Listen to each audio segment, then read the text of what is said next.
የህይወትን ልጅ እንግዲህ ሩት አስመልጣ ይዛታለች። ሳሚ ደግሞ ሳሮንን ልጅቷን የደበቅሻት አንቺና አንቺ ብቻ ነሽ፣ ተጠያቂዋም አንቺ ነሽ በማለት ለፖሊስ አሳልፎ ሰጣት። በእርግጥ ሳሮን ይገባታል፣ ግን ደግሞ ቢሮዋ ስትሄድ መርከብ የሚል አገኘች። ልጅቷ እሷ አስቀመጠችበት ቦታ እንደሌለችም ለስራ ባልደረቦቿ ደውላ ነገረቻቸው። እናም አሁን ሳሮን ከዳው ነጣ ነኝ አይመለከተኝም ስላንተ ደቃላ ብላ ሳሚን ተናገረችው።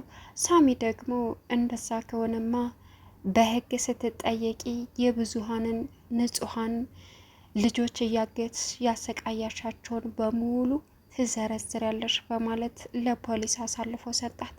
በጣም ያሳዝናል። ግን ደግሞ ሩትን አለማድነቅ አይቻልም።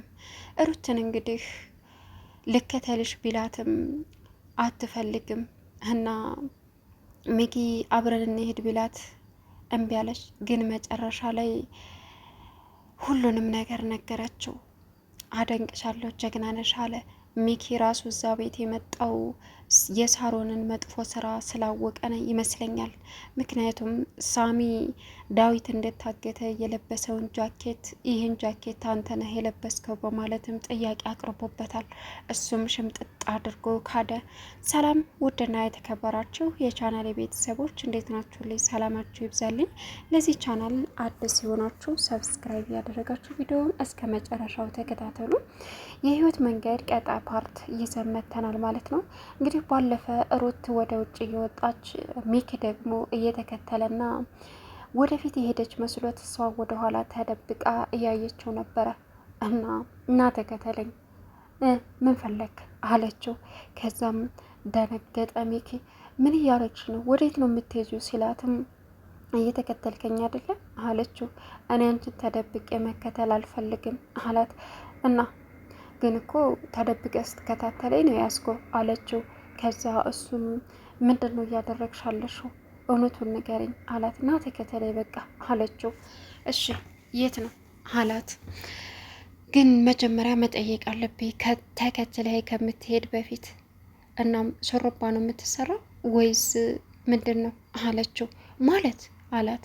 ማለቴ እኔ ፀጉር ቤት ስለሆነ የሚሄደው አለችው። ከዛ እሱም ሩት እሺ እውነታውን ንገረኝ፣ አልበለዛ ግን ሌላ ችግር ነው የሚፈጠረው። የዳዊት እህት እንዳልሆንሽ ህዊ እንደሆነች ነግራቸዋለሁ አላት። እሺ በቃ ይህን እንዳታወራ ለማንም ቃል ግባልኝ አለችው። ከዛ እሱም እሺ አለ። እኔን እስከ ሞት ፍጻሜሽ ድረስ እንደምታምኝ ጠንቅቀሽ ታውቂያለሽ ሲላትም በቃ የት የሌ በሳሮን እጅ ታግቶ ተሰቃይቶ ነበረ። እናም በሳሚ በኩል የነሱ እህት እንደሆንኩ ይገባሁን። ከዛ ቀጥዬ ደግሞ በእርግጥ የእህቴን ልጅ አግቼ ለእናቱ አስረክቤዋለሁ። ከዛም ከወጣው በኋላ ህዊ የነዳዊት እህት መሆኗን ሳቅ በጣም ለኔ ከባድ ነበረ። ነገሮችን ተቋቁሜ መኖር ጀመርኩኝ አለችው። አደንቅሻለሁ፣ አንቺ እኮ ትለያለሽ ብሎ አቅፋት። ግን ለምንድን ነው አለችው። ከዛም በቃ ወደዛ ሄድ ብላ ጥላው ሄደች። ምክንያቱም ከዚህ ችግር መውጣት አለብሽ፣ እዚህ ችግር ዘው ብለሽ እንደገባሽው ሁሉ ቀስ ብለሽ እንድትወጪ መፍትሄ ማድረግ አለብን አላት። እሷም በፍጹም ይሄን እንድትለኝ አልፈልግም፣ ያቀድኩትንና ያሰብኩትን ሳሮንን የወንጀሏን ቅጣት ሳታገኝ አልወጣም አለችው። እሱ ደግሞ እኮ ቁጭ ብለን ማውራት አለብን፣ እንደምንም አስቢው፣ እኔ ዝም ችግር ውስጥ ስትገቢ ዝም አልልም አላት። እሷ ደግሞ እንዴት እንደዚህ ታደርጋለ ብላ ተቆጣችው፣ ተኮሳተረች፣ ጥላው ሄደች። ግን በስተመጨረሻም ሀሳቧ እቅዷ ተሳካ። ሩትን አለማድነቅ አይቻልም። እንግዲህ ሳሮን ደግሞ እየተናደደች ትገኛለች። ቁጭ ብላ እያለ ስልክ ተደወለላት። እናም እህትሽ ስለ እህትሽ ሌላ ሀሳብና እቅዳለን ብሎ ደወልላት። እሷም እህቴ አግኝቻታለሁኝ አለችው። ግን አላገኘሽም፣ ሌላ መረጃ እሰጥሻለሁ፣ ላገኝሽ ነው የምፈልገው፣ በስልክ አይወራም አላት። እሷም እሺ አለች። ዳውድ አዳመጠ። ስለምንድን ነው የምታወሪው ሲላትም እህትሽ አግኝተናታል፣ ስለ እህትሽ መረጃ አለን እያለ ነው አለችው። እንዴ እህታችንን እኮ ታገኝን አቆየን አላት። እኛ ስንፈልግ በፊት ስለነገርናቸው አዲስ ነገር ሊሆን መስሏቸው ሊሆን ይችላል አለች። እባክሽ ተይው ሲላትም ሰውየውም አግኝቶ ማውራት ነው የሚፈልገው፣ መሄድ አለብኝ አለች። ልከተለች ሲላትም ዳዊት በፍጹም አትከተለኝ፣ እኔ ምን እንዳልሆን ነው ስትለውም እባክሽ እኔ ምን እንዳልሆን ነው ብዬ ሂጄ ነው ያን ጊዜ የታገትኩት፣ ስለዚህ እባክሽን አላት። ራስሽን ጠብቂ ሲላትም ሄደች።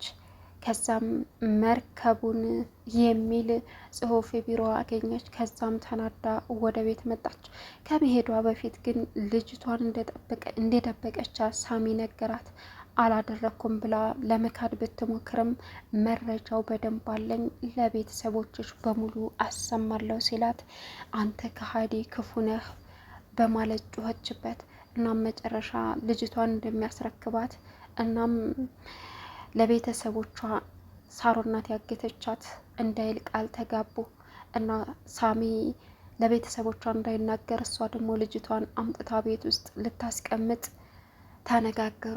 ከዛም ስትሄድ መርከቡ የሚል ቢሮዋ ላይ ተለጥፎ አገኘች። ከዛም ደነገጠች። መርከቡ የሚል በሚል ሁኔታ ደውላ ለጋርዶቿ ብትናገርም ምንም ፋይዳ የለም።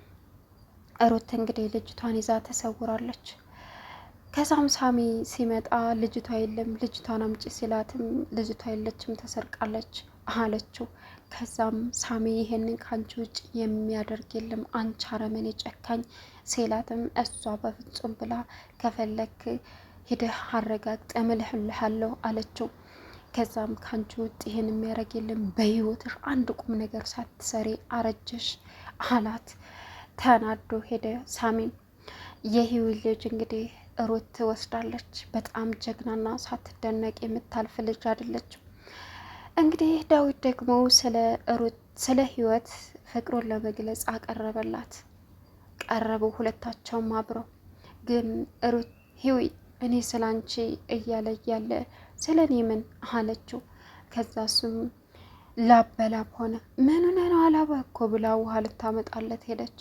አይገርምም ዳዊት እንግዲህ በፍርሃት ተውጧል። ከዛ በፊት ግን ዳዊት ከልጅነቱ ጀምሮ ሴቶችን እንደማይቀርብና እንደሚፈራ ሚኪ ሊያወራበት ሲል ዳዊት ተናዶ ነበረ። እንዲሁም ደግሞ ቀና ያደርጋል። ሳሚ እየቀናም ነበር። ሚኪ አብሮ ስላለ ይዟላሽልል ነው እያለም ነበረ።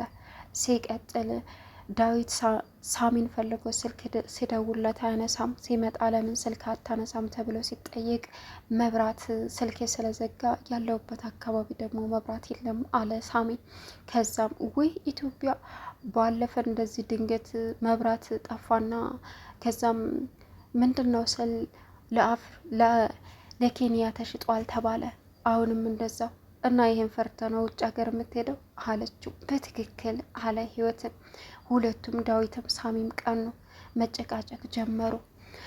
ከዛም እንግዲህ ሳሚ ሳሮን ስትመጣ አናገራት። ሳሮን ግን ወይ ፍንክች አለች።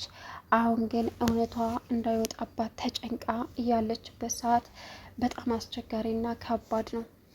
እናም አሁን ሩት ሁሉንም ነገር ተዋታለች። ግን ያው ልጅቷን በእጇ አስገብታለች። ግን ደግሞ እህታቸው እንዳልሆነች የሚነገር ነገር መቼ ነው? ከባድ ነው። አሁን ድል ካደረገች በኋላ ቢነገር ምንም መስሏ አይታያትም። ግን ሚኪ ወደ ህይወት ነው የሚሄደው ወይስ ወደ ሩት? ሁለታቸውንም በቃ በፍቅር የሚያቸው ነገር አለ። እናም ህይወም የድሮ ፍቅረኛው የልጅነት የቃቃ ሚስቱ ናት። ሩት ደግሞ አብሮ ብዙ ላይፍ ያሳለፉ ናቸው። እናም በስተመጨረሻ ዳዊት አሁን እየፈራ ይገኛል። ግን ሳሚ ዳዊትን ያገተው ሰውዬ ይህን ጃኬት ራሱን ነው የለበሰው በማለት መከራከር ጀመረ። እናንተን አያልከኝ ባልሆነ አለ ሚኪ። ኢትዮጵያ ላይ እኮ እዚህ ሰፈር አንድ ልብስ ከተለበሰ ሁልጊዜ ያው የሚመስላቸው ሰዎች አሉ በማለት ዳዊት አረጋጋው ሚኪን። ቢሆንም ተሳስተሃል፣ እኔ ይሄ የራሴ ነው አለ። ሳሚ መከራከር ጀመረ። እንዴ በዛ ላይ ደግሞ እኔ ስታገት ሚኪ የለም አሁን እኮ ነው የመጣው ሲለውም እሱን እንኳ ተው አዳማና አዲስ አበባ ቅርብ ነው በማለት መለሰለት። ሳሚ እየተጠራጠረ ይገኛል ማለት ነው። ግን ሚኪም የመጣው ይህንን የሳሮንን ሴራ ለማጋለጥ ይመስለኛል። ቻናሉን ሰብስክራይብ እያደረጋችሁ